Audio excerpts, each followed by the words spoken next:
Yo, what's going on? How y'all feeling? Let me adjust this bad boy real quick. Alright, so you already know what time it is, what rhyme it is.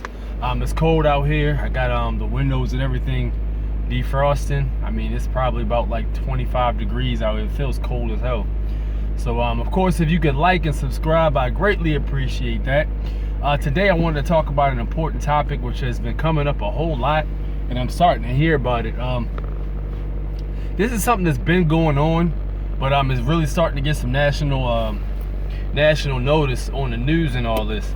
I'm talking about this sex trafficking. We're talking about basically human trafficking, people abducting and kidnapping people. And I got a couple stories, actually a few stories I wanted to share with you guys so you can understand how serious this is. Right now you have over, I think it's 68,000, they said, black women missing in the USA.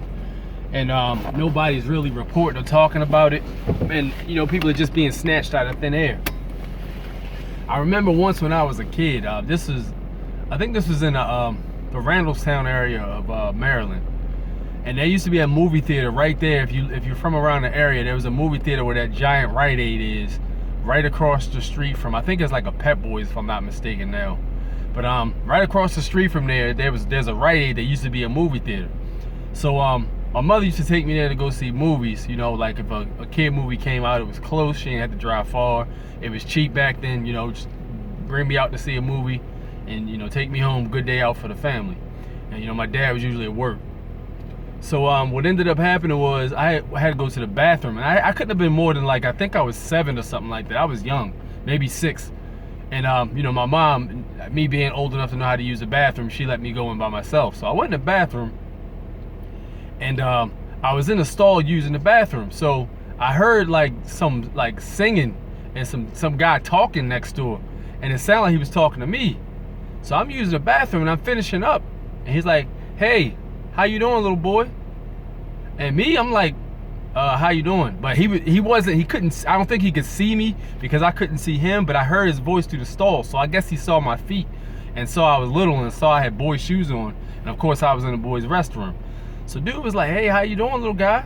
And I'm like, "Hi." And he was like, "Hey, you from around the area?" I was like, "Yeah." And he said, "Oh, okay, I'm looking for friends." I said, "Okay." And he said, "Yeah, you want to be my friend?" And I said, "I don't know you, you're a stranger."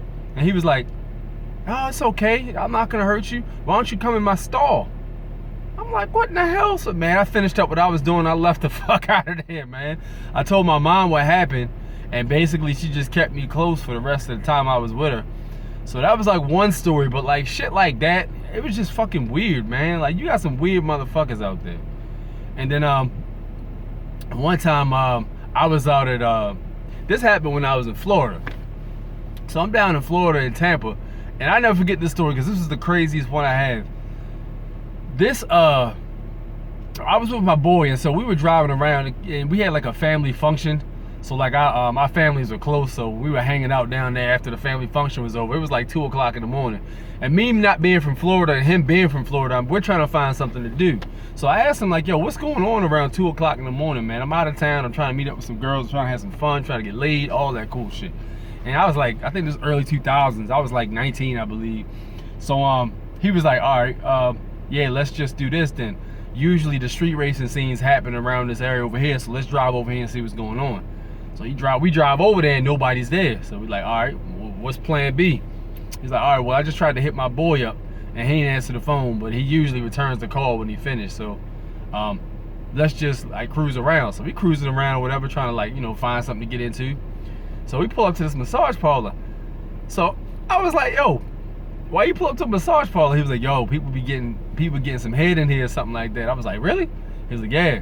So it was weird because it's one of the massage parlors. Like some areas they have them, and they like it's a whole bunch of them, and it's they all have the same setup on the inside, I believe.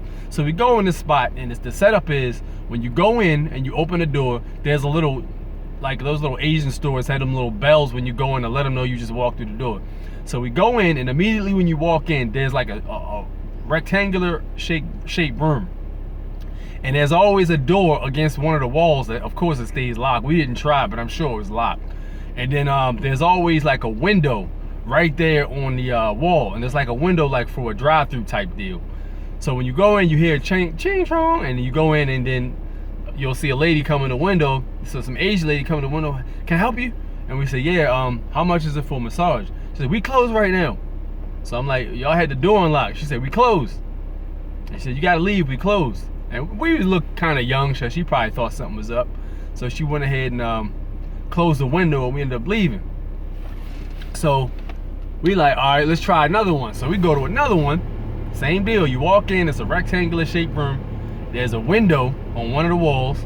Same type of window, like a drive-through type window that swings open. And then there's a door on one of the walls. So we walk in, same thing, ching chong, and then not to be racist or nothing, but like ding ding, whatever. The noise sounds off, and then the Asian lady opens the window. Can I help you?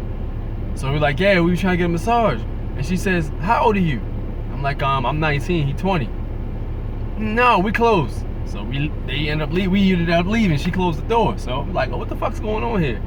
So while we in the parking lot talking, some guy walks in, and he looked like he was he was a built guy. He looked like he was probably like in his 30s or something. He goes in, he don't come out. So I'm like, yo, they not closed. They just don't want to deal with us for some reason. He's like, all right, let's try one more. The third one we walk in the joint, and we hear, when we first open the door, we hear the bells go up, but we hear like a woman screaming, like she getting it in real good. So immediately when the bell sounded, the screaming had stopped. It was like a second, and then the screaming stopped. I was like, yo, did you hear that? He was like, yeah, it sounded like somebody was getting banged. So the window swings open again, and it's a chick, but she's got a towel on over her breast, and she like, can I help you? I'm like, yeah, sound like you was having some fun. She's like, what can we do for you? I said, we trying to get a massage. What's up? And she said, no, we closed. I'm like, yo, this shit is a pattern. So we ended up like just walking out and leaving. So we talking in the parking lot trying to find something else to get to, because that shit was uneventful. Took about an hour and a half driving around. It was uneventful.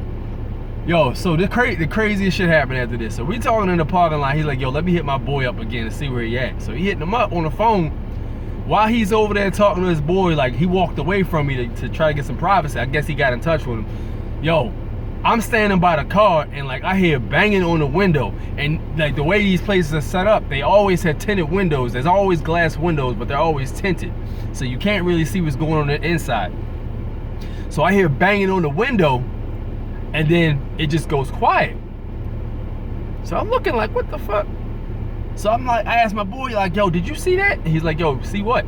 Because I guess he didn't hear it because he was on the phone. I'm like, yo, so somebody was just banging on the window.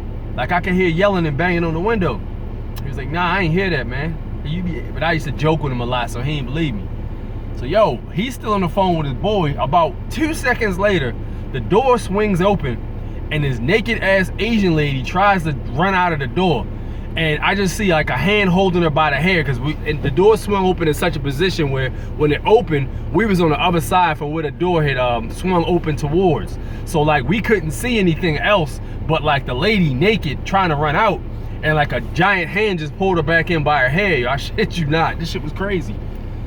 So I'm like, yo, what the fuck? And he is like, yo, that shit is crazy. So we looking at each other like, yo, what do we do? He was like, yo, you want to call the police? I'm like, I don't know, man. It'd probably be suspect if we round this bitch, and we only like 19. They probably fuck with us. So a police car pulls up about like 30 seconds later. It had to be coincidence. Police car pulls up. The Tampa Bay police car pulls up, and one of the guys goes in. There was only one guy in the joint, but he goes in, and he don't come out. So I'm like, yo, we need to go, man, for real. We need to get up out of here, yo, because this shit is hot. So he ended up leaving and shit. And like, yo, it just goes to show you, like, yo, this shit's going on all over the country, man. Like, it's people I think these people are probably from other countries, and these people are being trafficked in another area where people don't speak no English or nothing like that, and they can't ask for help or some shit. And then you got situations where like the police might be in on that shit. Yo, it's shit crazy. They throw some money in the police officers' pockets and shit's all good. So I don't know, man. That's one of the couple of the stories I had, man. Let me I think I went a little long on this video, so I'm gonna go ahead and slide body. But yo, let me know in the comment section what you guys think, if you guys have any stories. And also if you're from like the Maryland area, Arundel Mills is a hot spot for apparently for females getting yanked up for sex trafficking. So, you know, keep an eye out for that, man. And if you saw that video with that van that's soundproof, where if you go in and you can't scream and you can't kick the door and get nobody's attention, you understand why this is such a national issue. So let me know in the comment section what you guys think. Meanwhile, I'm gonna punch this clock. I'll holler at you guys later. Peace out.